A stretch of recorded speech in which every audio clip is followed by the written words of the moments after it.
The unlisted asset. A week before Christmas, I overheard my family plotting to humiliate me in front of everyone and permanently marginalize me. So, I drastically changed my plans.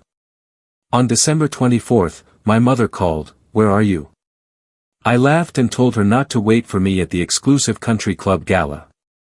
I always believed Christmas was about connection, quiet joy, and unconditional acceptance. But last December, it became the day I realized my own family was planning a public character assassination and attempting to force me to abandon the career I built, all under the guise of protecting the family's legacy. My name is Charlotte Hayes, though most people call me Charlie. I'm 32, and for years, Christmas was my most dreaded and anticipated holiday. Growing up in the Hayes family, celebrations in Greenwich, Connecticut, were never warm. They were high-stakes networking events draped in velvet and tinsel. But as the specialist in ESG, environmental, social, and governance, consulting, the one who refused the corner office on Wall Street for an independent, values-driven practice, I constantly felt like I had to justify my existence. Then last December, I arrived early to help with preparations, and I overheard a conversation that completely derailed my world. My own family, the people I desperately wanted approval from, were planning to publicly tear down my professional credibility at the Christmas Eve dinner. And then, while I sat there devastated, they were going to clear out the belongings I kept in my old bedroom, ready to convert it into a home gym. The Hayes legacy. The Hayes family of Greenwich, Connecticut, were known for three things: market insight, political clout, and impossibly high-yield expectations. My dad, Sterling Hayes, built his hedge fund, Hayes Capital, from scratch, the quintessential Wall Street success story everyone quotes. My mom, Eleanor, came from old New England banking money and chaired enough philanthropic foundations to dictate the social calendar for the tri-state area. Then there were my siblings. Philip, who's 36, followed the path perfectly, now running a high-profile M&A team at a major firm. And Victoria, Vicky, 34, became the corporate lawyer our parents always bragged about at their Shoreline Club gatherings. And then there was me, Charlotte Hayes, the one who was supposed to complete this perfect financial dynasty. But somehow, I became the family's social responsibility project, a title they used to subtly mock my career choices. Since childhood, the plan for me was clear: Ivy League, a top-tier MBA, then a guaranteed executive position at Hayes Capital. I dutifully went to Yale University and followed it up with an MBA from Wharton. But during my internships, I became disillusioned with the profit above all else culture. I saw the gap between financial success and genuine ethical impact. By the time I graduated, instead of accepting the offer from Dad's fund, I was passionately writing papers on sustainable investing models and the long-term risk of climate change for corporate portfolios. The family reaction was immediate and chilling. My dad cut off my residual trust fund access. My mom scheduled meetings with family friends who were CEOs, trying to get me to pivot to something that matters. My siblings alternated between awkward silence and lecturing me about wasting that MBA on tree-hugging nonsense. Despite their disapproval, I used my savings and student loan refund to rent a small, shared office in Boston, Massachusetts, and set up my first consulting practice. I ate cheap takeout for months, worked 18-hour days, and slowly, painstakingly built Ethos Advisory from a concept into a functioning firm. 4 years later, I wasn't advising Fortune 500 companies, but I was the go-to independent consultant for mid-sized private equity firms and family offices genuinely seeking to integrate ESG metrics. I was finally making a very comfortable living doing what I loved, having just hired my first full-time associate. Not that my family acknowledged this as legitimate success. At every family gathering, the conversation about my work went the same way. Mom would sigh and ask, "So, you're still doing that ethical thing?" Dad would follow with, "When you're ready to get serious about alpha and returns, let me know.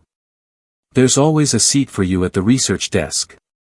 Philip would offer to look over my books as though I was running a non-profit bake sale rather than a sophisticated consulting business. Vicky would helpfully email me executive assistant job listings at big law firms, as though my MBA and specialized expertise counted for nothing. The high-yield holiday. Christmas at the Hayes household was the zenith of their annual performance. My parents owned a sprawling Georgian revival estate with 7 bedrooms, a ballroom, and a formal dining room that could comfortably seat 40. Each December, my mother transformed it into something that looked less like a home and more like the lobby of a 5-star hotel. Professional event planners imported custom decor and color schemes that changed yearly, always subtle, always expensive. These gatherings were less about celebration and more about showcasing status and influence. The guest list included powerful investors, rival hedge fund managers, and influential political donors. The conversation revolved around Q4 performance, major mergers, and which legislative changes were pending. In this setting, my independent, values-driven ESG firm might as well have been a volunteer thrift store. Still, every year I tried. I bought an expensive wardrobe that mirrored the restrained luxury of Greenwich. I prepared answers about my business that focused solely on revenue and growth metrics rather than mission. I brought thoughtfully created gifts, like a first-edition business book my father had always wanted, that usually ended up regifted or in a library shelf somewhere. I showed up with a bottle of rare wine that sat untouched next to the professionally curated selections. I endured the polite smiles and quick subject changes when I spoke about my latest advisory mandate. This particular Christmas was especially important to my parents. Major investors from the West Coast and some European banking associates were flying in, some of whom were considering a strategic partnership with Hayes Capital. My mother had been planning it since August, hiring additional household staff and overseeing a renovation of the master suite. When she called in November about the gathering, I heard genuine excitement in her voice, mixed with a warning. "Charlie, the Ainsworth family is flying in from London, they control significant capital. We need to present a united, stable, and highly successful family front." That tiny hint of inclusion made me redouble my efforts. I spent 3 months designing a custom portfolio analysis for my father, focusing on a major acquisition he was considering, but integrated with an ESG risk assessment that was genuinely cutting edge. For my mother, I commissioned a hand-painted antique map of her favorite conservation area. For my siblings, matching luxury fountain pens, subtly engraved with a professional, non-controversial quote. For the extended family, carefully curated gifts tailored to their financial interests. I even invested in new, heavy-stock business cards with a subtle watermark security feature and packaging that would impress the Hayes sensibilities. Maybe this would be the year they finally saw my business as legitimate. Maybe this would be the Christmas I finally felt like I truly belonged in my own family. The week before Christmas, I finished the last of my special orders, packed up my family gifts, and drove my leased Tesla from Boston to Greenwich, arriving at the family estate on December 18th. Despite everything, I felt hopeful. Maybe this time would be different. I had no idea that this visit would completely change the course of my life, my relationship with my family, and my understanding of what a return on investment truly meant. I pulled into the circular, heated driveway of my parents' home around 2 o'clock in the afternoon. The house was already transformed for Christmas with professionally installed, precisely spaced warm lights tracing every architectural feature, massive wreaths on each window, and 2 perfectly symmetrical, 12-foot spruces flanking the front entrance. A team of cleaning staff was putting the finishing touches on the outdoor marble. I gathered my overnight bag and the custom briefcase containing the portfolio analysis and gifts, planning to show my father how much insight and value I had put into my latest work. Maybe this would be the year he finally appreciated my intellectual rigor. The housekeeper, Brenda, answered the door with a warm smile. Unlike my family, Brenda had always shown genuine interest in my work, asking me once about divesting from her own small 401k and moving into a more sustainable fund. "Miss Charlie, so good to see you. Your mother and Vicky are in the living room with the event planner." I thanked her and made my way through the immaculate house, noticing fresh floral arrangements on every surface and new, museum-quality sculptures in the entry hall. The living room had been recently updated with stark white furniture and abstract art that made it look more like a corporate lobby than a place to relax. My mother and Vicky stood huddled over a layout drawing with a woman in an expensive, power casual outfit. They barely looked up when I entered. "Charlie," finally, my mother said, without moving to hug me. "The guest room on the west wing is prepared for you. Not your old room. We needed that space for additional client storage this year." "No, hello. No, how was your drive?" Not even a mention of the fact that my old room had been my bedroom for 18 years of my life. "Hi, Mom." "Vicky, the house looks incredible," I offered, still determined to start things positively. Vicky glanced up briefly. "You look stressed. Boston must be wearing you down. That independent consulting grind isn't sustainable." Not a question, just a judgment thinly disguised as concern. I forced a smile. "Actually, business has been great. I just finalized a major advisory mandate. I brought a copy of a custom analysis I did for Dad to show you both." My mother waved her hand dismissively. "We are in the middle of finalizing the seating chart, the Ainsworths are very particular, and the gift registry. Perhaps later. Genevieve needs our attention." Genevieve, the event planner, a tall woman with a clipboard and an air of quiet efficiency, gave me a sympathetic, practiced nod. I had clearly been dismissed. "Sure, no problem. I'll just take my things upstairs." Neither of them responded as I left the living room. The familiar knot of disappointment tightened in my stomach, but I pushed it down. This was nothing new. I just needed to find the right moment to connect with them. After settling into the guest room, I decided to seek out my father and brother, hoping for a warmer reception. As I approached my father's private study, a room with walls lined with financial news screens and leather-bound journals, I heard multiple voices engaged in what sounded like an intense, decisive conversation. I was about to knock when I heard my name. "Charlie needs to understand that this ESG virtue signaling is a professional liability, not a business," my father's voice declared firmly. I froze, my hand suspended inches from the door. "That is why I invited Mr. Thompson," my brother Philip replied. "As a specialist in reputational risk, he can present the data models during the intervention. Show her exactly how precarious her situation is compared to a real career trajectory." Intervention. My heart began pounding as I carefully positioned myself beside the partially open door, out of sight but able to hear clearly. "Do you really think an intervention during the Christmas Eve dinner is the right approach? Especially with the Ainsworths here?" This voice belonged to my Uncle Robert, my father's trusted chief investment officer, CIO. "It's the perfect time," my mother's voice joined in. I hadn't even realized she had left the living room. With the entire investment community present, she will feel the appropriate pressure to finally make a sensible decision. She has an MBA from Wharton, she cannot be wasted on sustainable development goals. "I have already spoken with Harrison at the fund," my father continued. "He can create a position for her in the investor relations department. Nothing demanding, but it will give her structure and a proper, non-controversial title." My sister Vicky's voice chimed in. "I think we need to be very direct. The last time I suggested she consider other options, she went on about how her social impact score had increased, as if that is a measure of success in this market." They all laughed, the sound cutting through me like glass. "What exactly are you planning to say?" Uncle Robert asked, still sounding uncertain.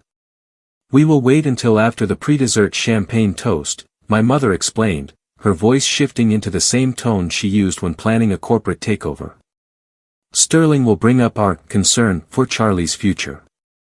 Then Philip will introduce Mr. Thompson, who will present a brief reputational risk assessment of her so-called advisory firm versus a blue-chip corporate position. I have gathered some numbers," Philip added. "Based on her Boston office lease and her lifestyle, she can barely be clearing $150,000 a year. Mr. Thompson will contrast that with an entry-level VP position starting at double that amount, plus bonus potential. They had been investigating me, calculating my worth based on my office lease and city. The violation felt physical, like a blow to my chest. I still don't understand why this needs to be done publicly at Christmas dinner, Uncle Robert persisted. Because she needs to feel the weight of the firm's expectations, my mother replied coolly. When she sees everyone's concern, she will finally understand how her choices affect the Hayes brand equity. The Morgan's daughter just made partner at Goldman, while our daughter runs a boutique ethics shop. Boutique ethics shop. Little did they know, I was clearing well over $300,000 a year, had 2 full-time employees, and was advising on mandates collectively worth billions. Not that they had ever bothered to ask for my actual financials. And what if she refuses? Uncle Robert asked. A heavy silence followed before my father spoke. Then we make it clear that our capital and connections are completely off-limits to her business. We will professionally marginalize her. I almost gasped aloud before catching myself. Marginalize me? They had been doing that for years, but now they were making it explicit. While she is at dinner, I have arranged for the staff to clear out her old room completely, my mother added. The caterer needs the space to set up a private tasting room next to the kitchen, and it is time Charlie understood she cannot keep a toehold in this world while working against our interests. My vision blurred with tears. The bedroom where I had grown up, filled with college books, journals, and keepsakes, was to be emptied while I sat through a public humiliation. She still has those ridiculous environmental policy papers displayed on the bookshelf, Vicky said with a laugh, as if those validate her choice to throw away a real career on this ESG nonsense. Did you see what she wore to the Thanksgiving charity luncheon? My mother joined in. That recycled wool suit that looked like something a political activist would wear. If she is going to insist on this ethical lifestyle, she could at least dress properly when representing the family. The suit had been a designer piece made from fully sustainable materials, a conscious investment. I had worn it proudly to support the sustainable fashion industry. Well, maybe this intervention will finally get through to her, Philip concluded. 32 is not too late to start over with a respectable financial career. I have the perfect analogy prepared, my mother said, sounding pleased with herself. I am going to tell her that her little ESG firm is like a penny stock, a cute idea in theory, but not something you build a life or portfolio around. They all laughed again, and I heard the sound of glasses clinking in a toast. I backed away from the door silently, tears streaming down my face. Every word had sliced through years of trying to earn their approval, years of making myself smaller to fit their expectations, years of seeking a validation that clearly would never come. Their plans were crystal clear: ambush me, humiliate me in front of the entire financial community, pressure me into abandoning my business, and erase my presence from the family home. All on Christmas Eve. I walked in a daze back to the guest room, closed the door behind me, and sank to the floor, my back against the wall. The custom portfolio analysis and gifts sat in their pristine briefcase. Each one representing hours of work, intellectual rigor, and love that they would never appreciate or understand.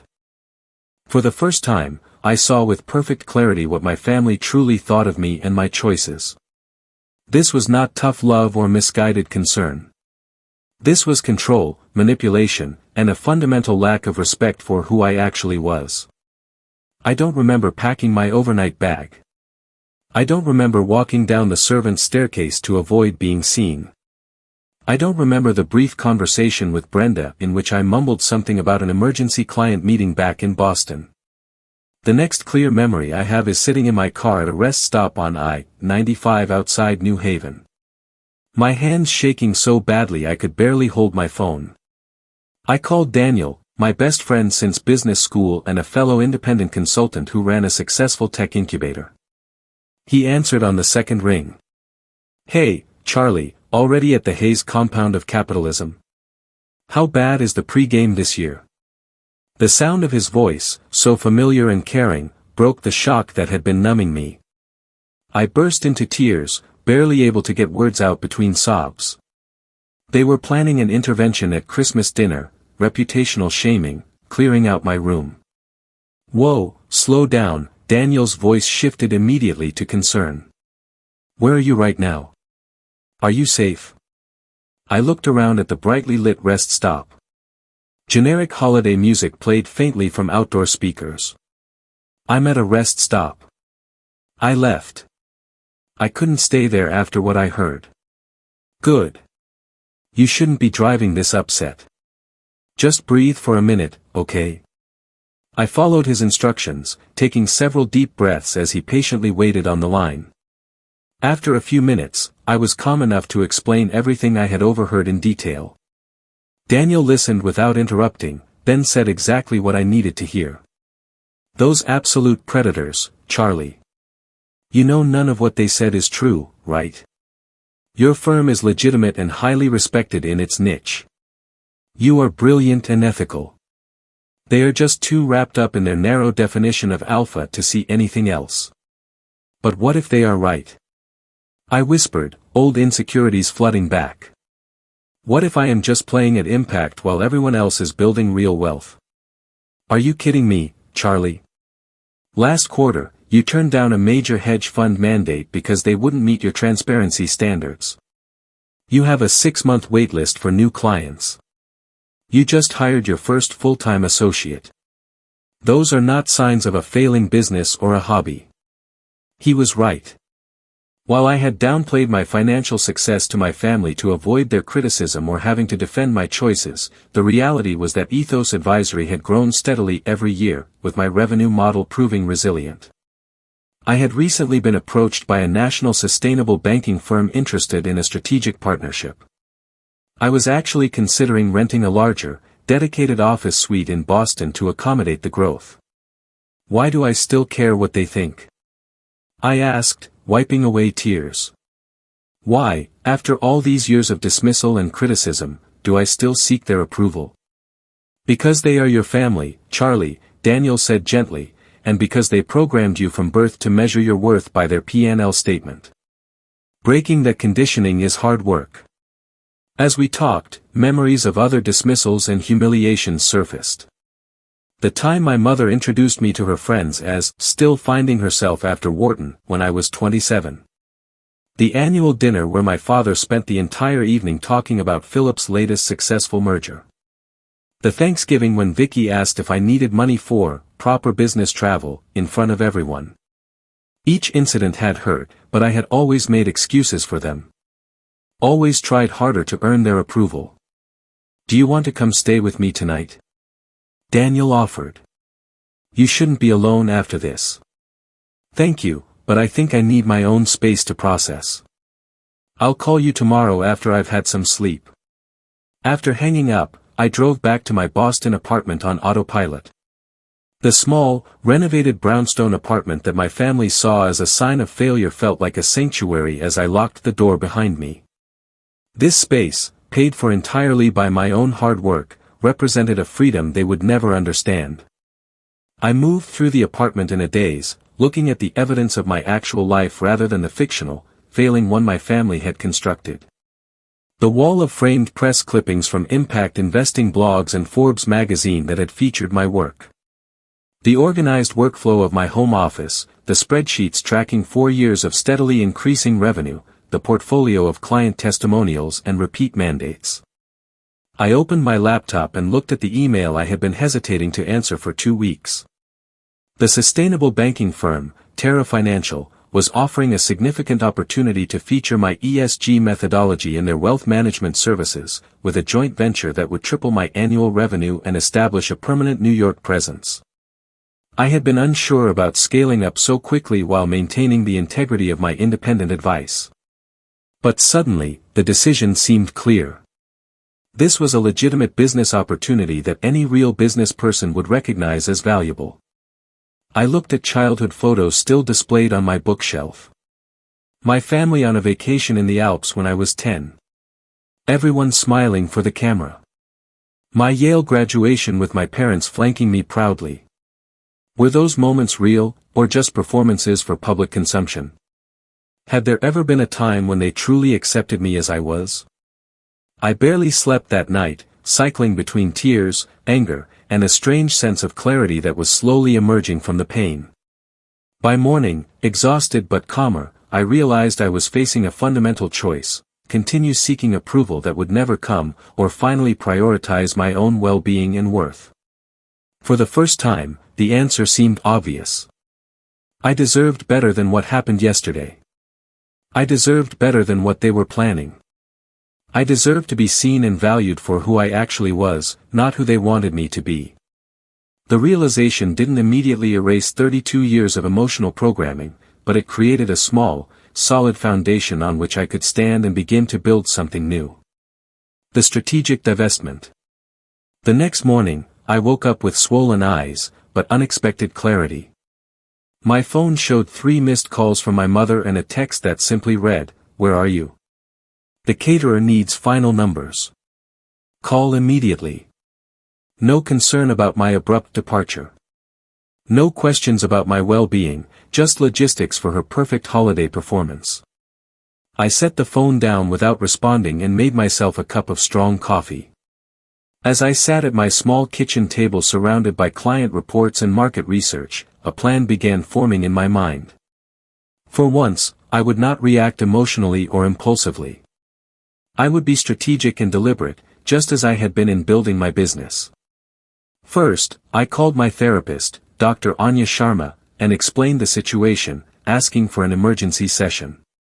Thankfully, she had an opening that afternoon. "What you overheard was emotional abuse, Charlie," she said during our session. "Their planned intervention was not about helping you, but about controlling your narrative and bringing you back in line with their financial expectations." "But they're my family," I said the words, feeling hollow even as I spoke them.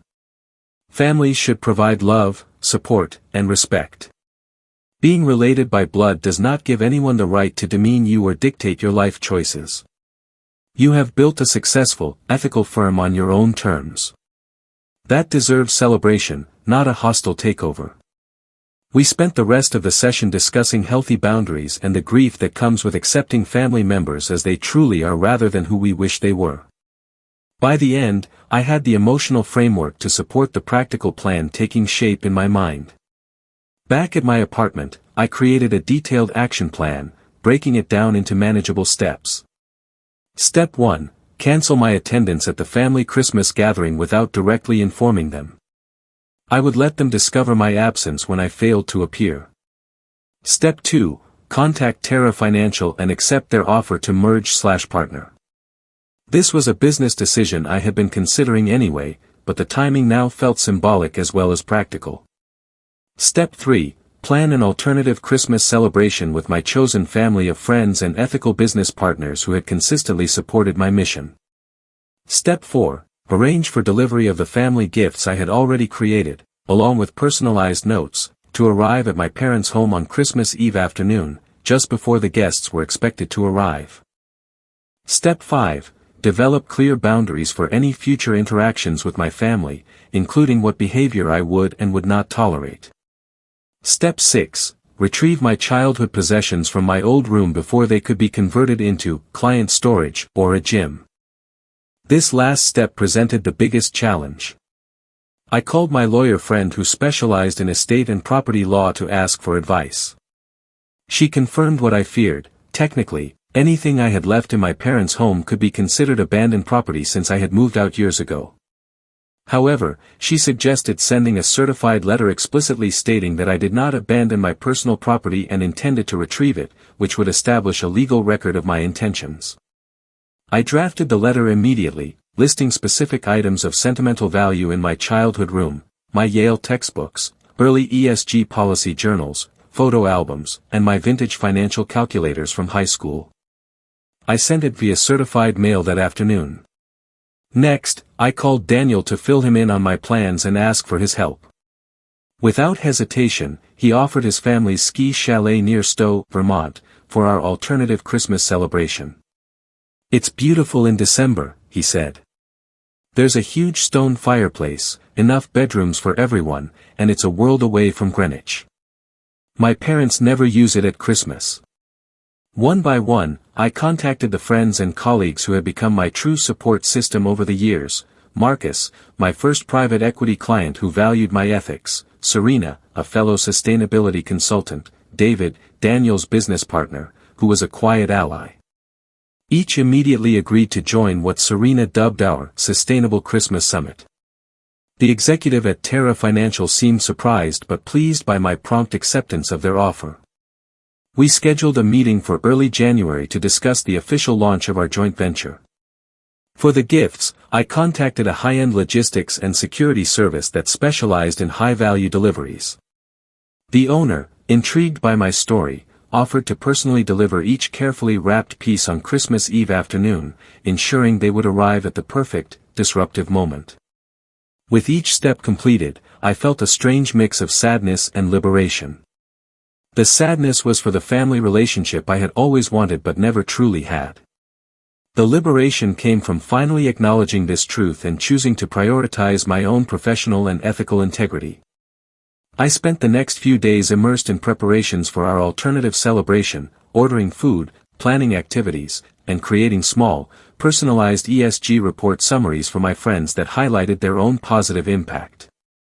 I deliberately kept busy, knowing that idle time would only lead to doubt and second-guessing. 3 days before Christmas, a response to my certified letter arrived from my parents' lawyer rather than from them directly. It stated coldly that I could schedule an appointment to collect my belongings after January 15th with a staff member present to supervise. The formal, impersonal nature of the response confirmed I had made the right decision.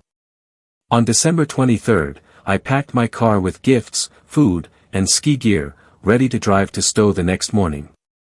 That night, I sat in my quiet apartment looking at my small, but beautifully decorated fir tree, a symbol of my independent life. For the first time since overhearing my family's plans, I felt completely certain about my decision. I was no longer willing to shrink myself to fit into their narrow definition of success. I would no longer apologize for choosing a path that brought me fulfillment rather than status.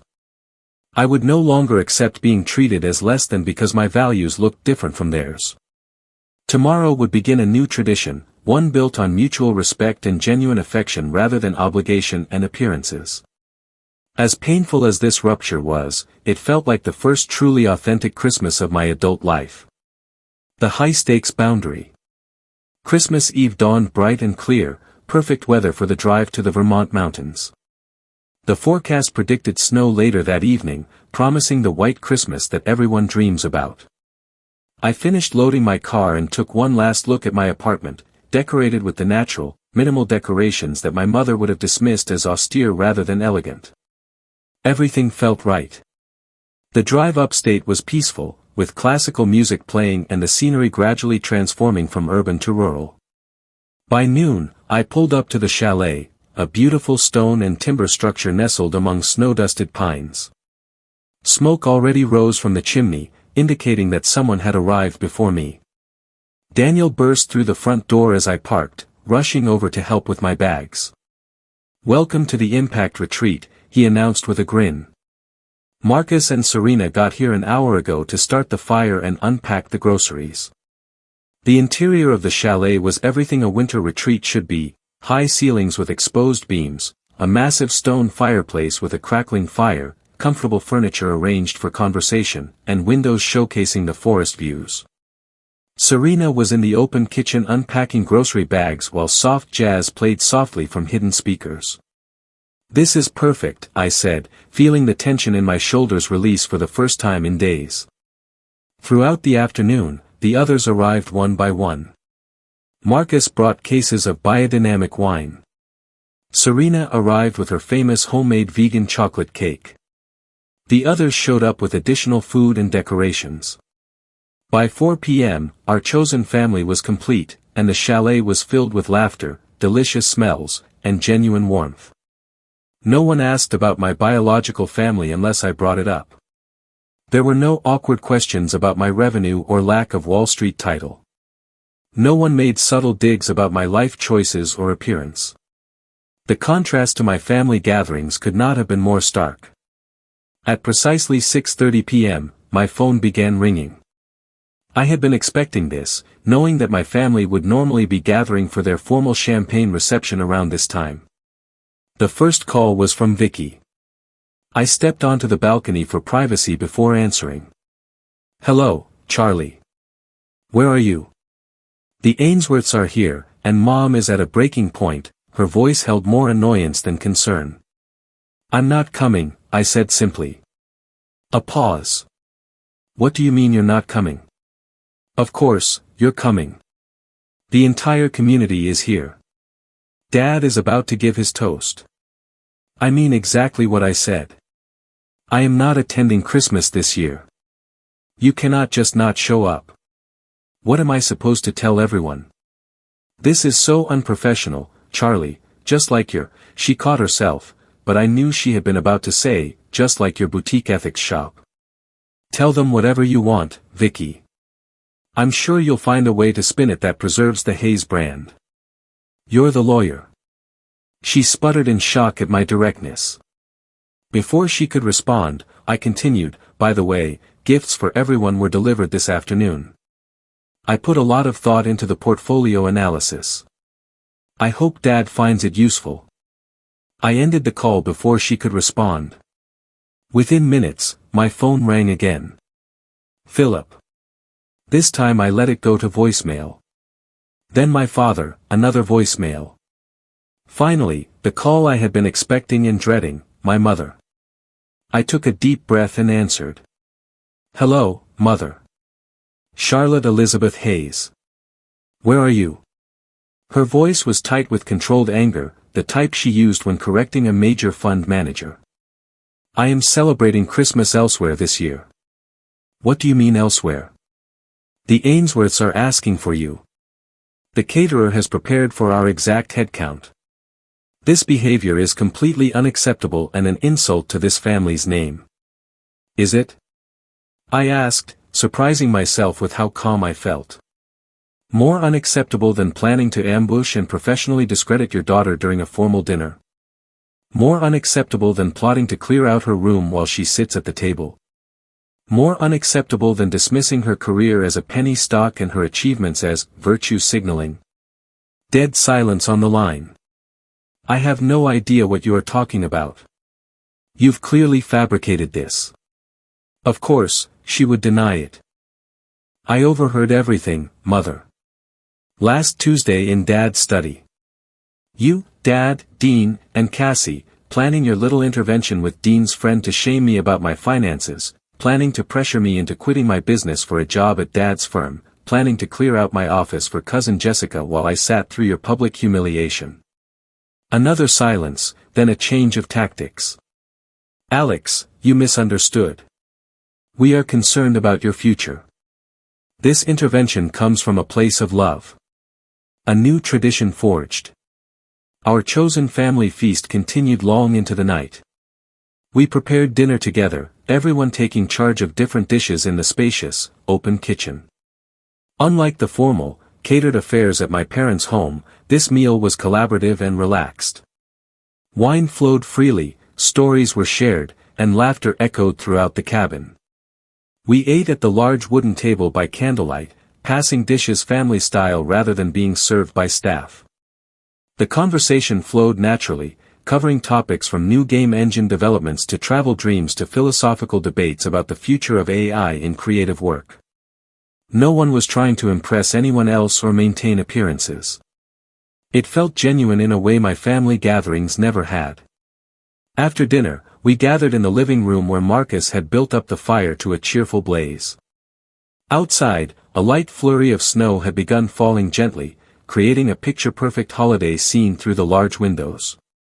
Time for a new tradition, Jenna announced, bringing out a box of plain wooden plaques and wood-burning art supplies. Every year, we each create a new art piece to commemorate something significant from the year. As we worked on our creations, sharing tools and suggestions, I felt a profound sense of belonging. My plaque took the shape of a phoenix rising from a pile of old computer components, painted in metallic copper and deep cobalt. No one needed me to explain the symbolism.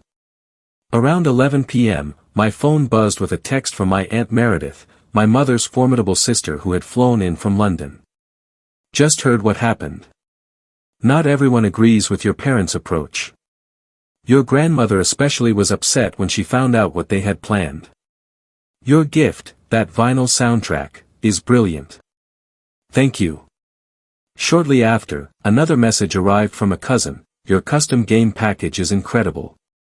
Can't believe I never knew how talented you are. Family dinner was extremely awkward after your mom announced you wouldn't be coming. Lots of questions she didn't want to answer. The messages continued through the night and into the following morning. It seemed my absence had created exactly the scene my mother had feared, disruption to her perfect family narrative. Several relatives had apparently been quite vocal in their criticism of the intervention plan once it became known.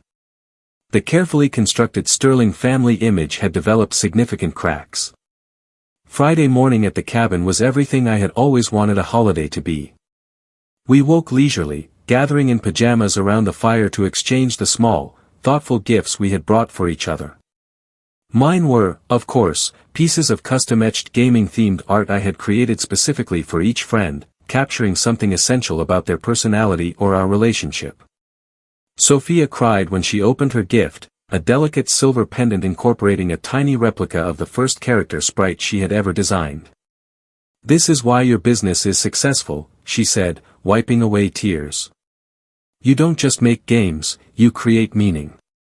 After presents, we cooked a huge pancake breakfast together and then bundled up for a walk in the freshly fallen snow. The forest was magical, trees laden with white, the only sound our laughter and the crunch of snow beneath our boots. In the afternoon, I received a surprising call from Uncle Marcus. I stepped outside onto the porch to take it, watching my breath form clouds in the cold air. "Alex, I want you to know I never supported that intervention nonsense," he said immediately. "Your business is legitimate and impressive. The numbers Dean was presenting were completely cherry-picked and inaccurate. I ran some of your publicly available data myself. You're doing better than most junior partners at Dad's firm." "Thank you, Uncle Marcus," I said, genuinely touched. "That means a lot to me." "Things are quite tense here," he continued. "When your gifts arrived yesterday morning, it created quite a stir. Your grandmother Sterling opened her custom art piece and declared it finer craftsmanship than anything Alara buys at auction.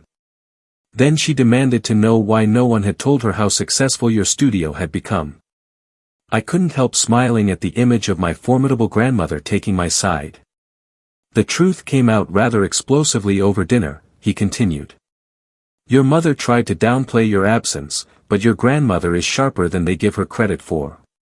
She extracted the whole intervention plan, humiliating piece by humiliating piece. I have never seen her so angry." "What did my parents say?" I couldn't help asking. "Your father retreated to his usual defense, claiming it was for your own financial security. Your mother alternated between defending the plan and blaming you for overreacting. Neither approach went over particularly well with the extended family. A lot of people were genuinely shocked. A weight I had not realized I was still carrying lifted from my shoulders. It mattered somehow that others in the family recognized the inappropriateness of what had been planned. I actually laughed, the sound surprising both of us. Love? Was it love when you called my successful indie game, pixel art online? Was it love when you compared my studio to a garage band? Was it love when you said I was embarrassing the family because I don't have a corporate job like the Morgan son? You were eavesdropping, she accused, her voice hardening. I was about to knock on the door when I heard my name. And thank goodness I did, or I would have walked right into your trap. This is ridiculous. You are overreacting as usual. Just tell me where you are, and we can discuss this when you get here. There is nothing to discuss. I will not be attending Thanksgiving this year or any other gathering where I am not respected as an adult making my own choices. If you do not show up, your father will be furious. There will be consequences. The threat hung in the air, but for the first time, it held no power over me. What consequences exactly? Cutting me off financially? I have supported myself completely since graduation. Taking away my childhood office? You are already planning to do that. Damaging the family reputation? I'm sure you'll find a suitable lie to tell everyone about my absence. Alex, you are being dramatic. No, Mother. I am finally being honest. I deserve better than the way this family treats me. I deserve respect for the business I have built. I deserve support for my choices, even if they differ from what you would choose. And since I cannot get those things from you, I am spending Thanksgiving with people who do value me. I could hear voices in the background on her end, family members probably wondering about the phone call. Your gifts were delivered this morning, I continued. I spent months creating personalized pieces for everyone. Whether you appreciate them or not is up to you. This discussion is not over, she said, her voice cold. Actually, it is. Happy Thanksgiving, Mother. I ended the call and stood on the edge of the porch, trembling slightly, but feeling stronger than I had in years. A soft knock on the door preceded Jenna, poking her head in. Everything okay out here? We heard your voice getting firm. I smiled at her concern. Everything is actually better than okay. I just stood up to my mother for the first time in my life. She grinned and held out a glass of local cider. Then I would say that calls for a celebration. When I rejoined the group, no one pressed for details, but Lucas raised his glass in a toast. To Alex, the most talented game developer I know, and the newest member of the Freedom Feast crew. As everyone clinked glasses, my phone chimed with a text notification. To my surprise, it was from my brother Dean. Not everyone agreed with the intervention plan. Call me when you're ready to talk. An hour later, I received confirmation from the gift delivery service that all packages had been successfully delivered to my parents' home. I could only imagine the scene as each family member opened the carefully crafted piece I had designed specifically for them, along with the note explaining its significance and gentle boundary setting for our future relationship, if any. For the first time in my life, I was spending Thanksgiving exactly where and how I wanted, with people who accepted me completely. The weight of family expectations that I had carried for so long had lifted, leaving space for something new and authentic to grow. Late that evening, as we sat around the fire playing board games and enjoying leftovers, my phone alerted me to an email from Digital Nexus. They had reviewed my portfolio again and were increasing their initial order by 30%. They also wanted to feature me in their spring promotional materials as an emerging designer to watch. I passed my phone around, receiving enthusiastic congratulations and knowing that this opportunity would transform my business in the coming year. The timing seemed symbolic. This professional validation arriving precisely when I had finally stopped seeking approval from those who would never truly give it. The irony was not lost on me. By walking away from my family's Thanksgiving and their intervention, I had created space for exactly the kind of success they claimed to want from me, just on my own terms rather than theirs. As the night wound down and friends drifted off to their rooms, I stood by the window, watching the snow continue to fall. For the first time in my adult life, I felt completely aligned with my own values and choices. The pain of family rejection was still there, a dull ache behind the joy of the day, but it no longer defined me. I had chosen myself, and in doing so, had discovered that I was surrounded by people who chose me too, exactly as I was. Rocket the new year and new beginnings. January brought crisp, clear days and a fresh start. 1 month after the Thanksgiving that changed everything, I stood in my new studio space in downtown Portland, twice the size of my previous home studio, with large windows providing natural light and enough room for 2 assistants to work alongside me. The Digital Nexus order had necessitated the expansion, and their spring catalog would feature my designs prominently, introducing my work to a national audience. Business inquiries had increased threefold since the announcement of our partnership. I was no longer a struggling artist, but the owner of a growing small business with genuine momentum. My family situation had evolved in complex ways since the holiday. As Uncle Marcus predicted, different members had responded differently to my boundary setting. My mother remained coldly formal in her rare communications, still insisting I had misunderstood their intentions and overreacted. She had crafted a story for her social circle about my absence at Thanksgiving, something about an emergency pitch session with an international investor that simply could not wait. The narrative preserved her image while erasing my agency and the decision not to attend. My father had attempted to assert control in the only way he knew how, sending an email outlining financial projections for my business based on completely inaccurate assumptions about my revenue and expenses. The document included a timeline for when I would likely need to accept reality and join the corporate world. I responded with a brief but professional message thanking him for his concern but assuring him that my business was solvent and growing. I did not provide figures or details he could critique or dismiss. Cassie remained distant, clearly aligning herself with our parents' position, but surprisingly, Dean had reached out multiple times, each conversation a little more open than the last. During our most recent call, he had actually asked thoughtful questions about my creative process and business model, listening with what seemed like genuine interest to my answers.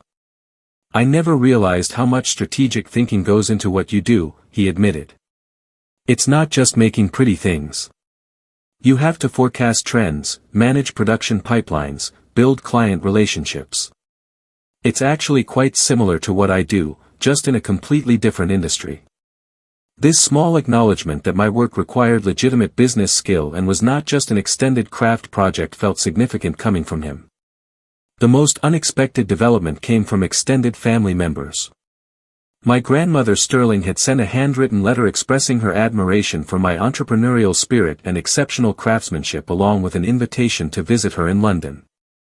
Several cousins had placed orders for custom game concept art prints for their kids, finally seeing me as a professional rather than the family misfit. As for my childhood possessions, I had scheduled an appointment as instructed by the lawyer's letter and arrived with Jenna for moral support. To my surprise, my mother was not present, having arranged for the head of staff, Raoul, to supervise instead. This small kindness, not requiring me to face my mother directly, was the closest thing to an acknowledgement of my feelings that I was likely to get. Raoul helped me pack everything efficiently, occasionally slipping in comments that suggested he had been an ally all along. Your mother tried to donate your old coding books to the community center, he whispered at one point, but I told her they were expensive and should wait for you to decide. She didn't know enough about them to argue. The journals, photographs, and mementos were now stored in my apartment, physical reminders of a childhood that had shaped me in both positive and painful ways. I was slowly sorting through them, keeping what still held meaning and letting go of objects I had only valued because they represented family approval. My friends, my chosen family, had remained steadfastly supportive throughout this process. Our Thanksgiving cabin gathering had been so successful that we were already planning to make it an annual tradition. Several friends had booked appointments for therapy themselves, inspired by how I was working through my family dynamics with professional help. Dr. Chen, my therapist, had helped me understand that what happened at Thanksgiving was not a failure, but a necessary step in my growth. You set a boundary and held it despite enormous pressure and lifelong conditioning, she pointed out during a recent session. That is an achievement to be proud of. She was right.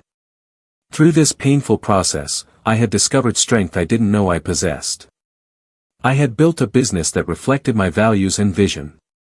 I had created relationships based on mutual respect rather than obligation. I had learned to trust my own judgment about what success and fulfillment looked like for me. Most importantly, I had discovered that walking away from toxic situations, even when they come wrapped in family ties and holiday traditions, can create space for authentic joy and growth. Sometimes the most loving thing you can do for yourself is to refuse to participate in your own diminishment. As I arranged the tools in my new workshop, preparing for a productive day of creation, I reflected on how differently my life might have unfolded if I had never overheard that conversation. I might have spent many more years seeking approval that would never come, making myself smaller to fit expectations that were never designed to accommodate who I truly was.